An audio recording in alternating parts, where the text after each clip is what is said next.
പ്രിയമുള്ള വിദ്യാർത്ഥികളെ, ഒന്നാം പാദവാർഷിക പരീക്ഷ 6ാം ക്ലാസ്സിന്റെ സോഷ്യൽ സയൻസ് ചോദ്യപേപ്പറും അതിന്റെ ഡീറ്റെയിൽ ആയിട്ടുള്ള ആൻസറുമാണ് ഈ വീഡിയോയിൽ പറയാൻ ഉദ്ദേശിക്കുന്നത്.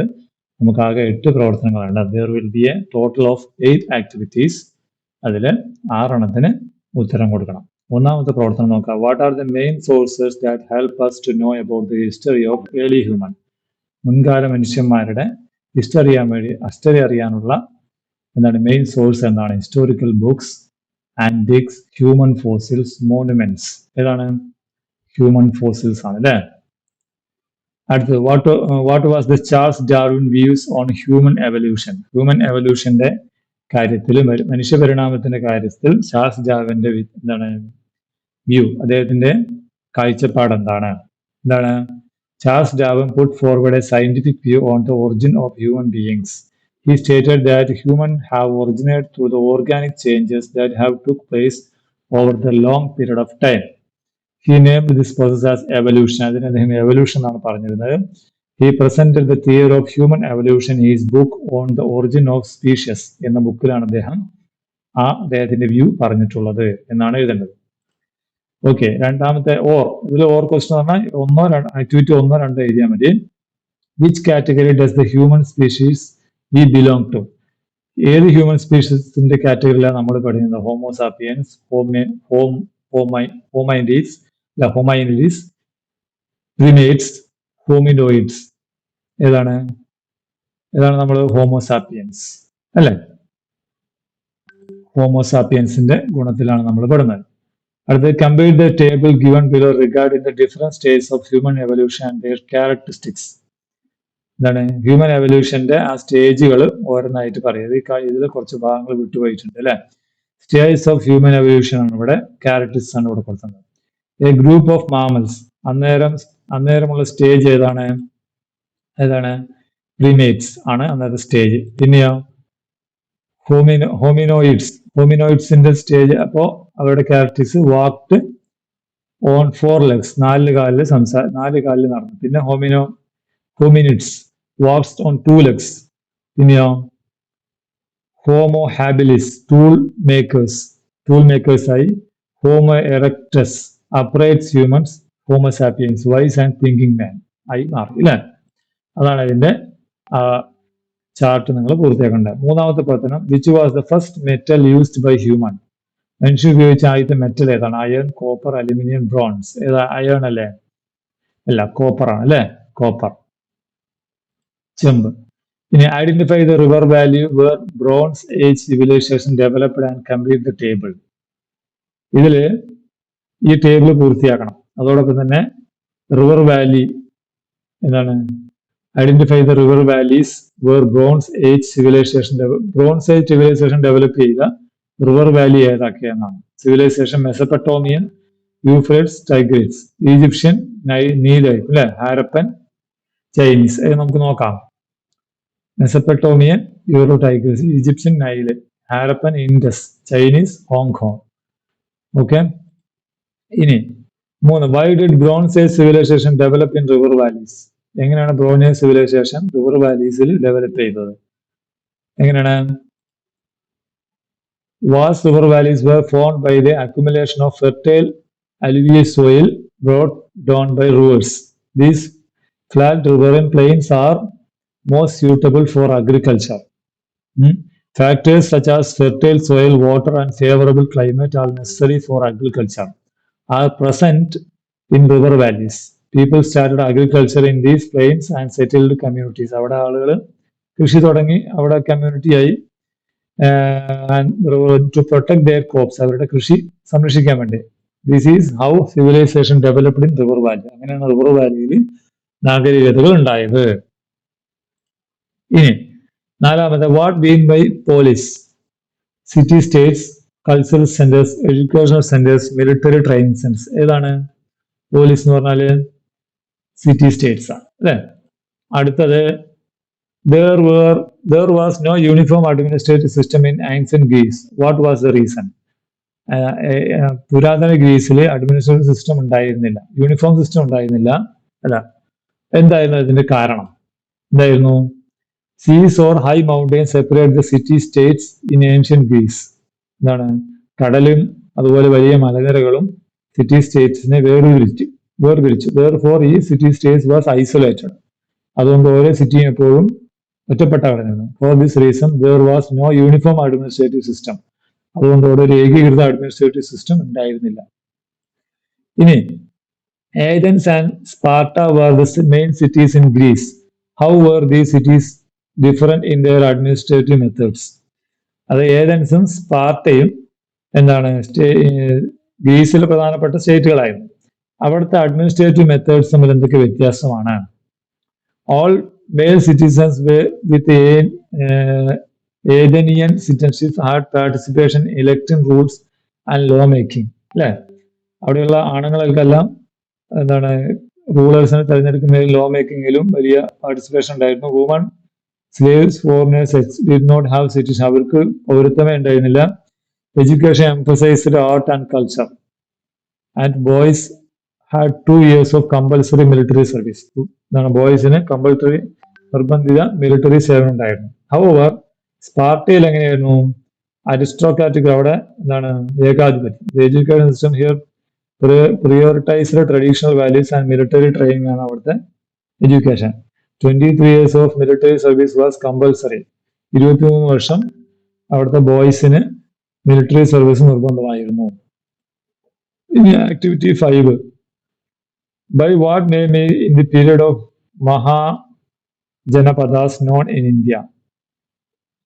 മഹാജനപദാസ് പീരീഡിനെ ഇന്ത്യ എന്ത് പേരിൽ അറിയപ്പെട്ടത്? ആൻഷ്യന്റ് പീരീഡ്, ഫസ്റ്റ് അർബനൈസേഷൻ, അതുപോലെ സെക്കൻഡ് അർബനൈസേഷൻ, വേദിക് പീരീഡ്. എന്താണ് പറഞ്ഞിരുന്നത്? സെക്കൻഡ് അർബനൈസേഷൻ എന്നാണ് പറഞ്ഞിരുന്നത്. ഇനി arrange the historical pass indication the growth janapadas in India in chronological order. ഇവിടെ ക്രോണോളജിക്കൽ ഓർഡറിൽ ഈ ഹിസ്റ്റോറിക്കൽ പാസിനെ നിങ്ങൾ എന്ത് ചെയ്യണം? ഓർഡറിലാക്കണം. ഇത് ഓർഡറിലല്ല ഉള്ളത്. എങ്ങനെ ഓർഡറിലാക്കാം നമുക്ക്? Expansion of trade centres, spread of agriculture, discovery and use of iron, surplus production, Janpadas, increase in production, cities. അല്ലേ, ആദ്യം discovery and use of iron, പിന്നെ സ്പ്രെഡ് ഓഫ് അഗ്രികൾച്ചർ, പിന്നെ പ്രൊഡക്ഷൻ ഉണ്ടായി, പിന്നെ surplus production, expansion of trade centres, cities, janapadas. അങ്ങനെയാണ് ഉണ്ടായത്. Okay. ഇനി which janapada became the dominant power among the 16 janapadas that existed in India? ഇന്ത്യയിലെ 16 ജൻപദാസിലെ ഏറ്റവും ഡൊമിനന്റ് ആയ പവർ ഏതായിരുന്നു? മഗധ, അല്ലെ, മഗധ. ഇനി 6. Which of the following statement does not relate to the state formation? State ഫോർമേഷനുമായി ബന്ധപ്പെടാത്ത സ്റ്റേറ്റ്മെന്റ് ഏതാണ്?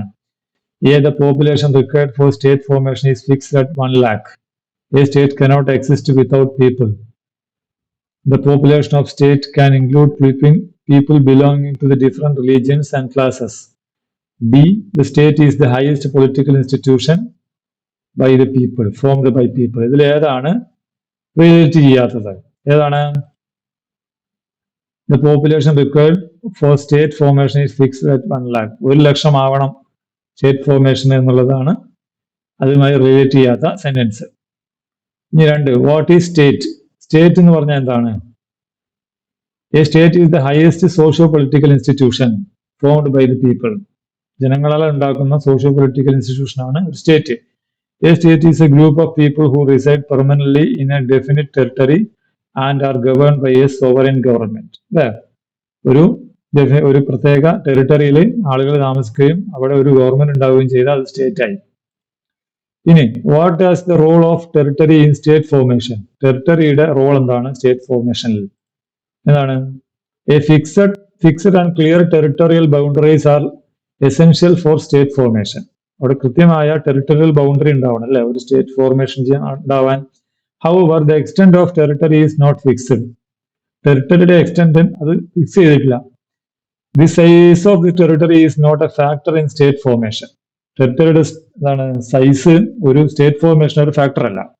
The land, water, air and coastal areas of state are included within boundary. എല്ലാം ഈ വാട്ടറും എയറും കോസ്റ്റൽ ഏരിയ ഒക്കെ എന്താണ് ഈ ഇതിന്റെ ബൗണ്ടറിയിൽ ഉൾപ്പെടുന്നതാണ്.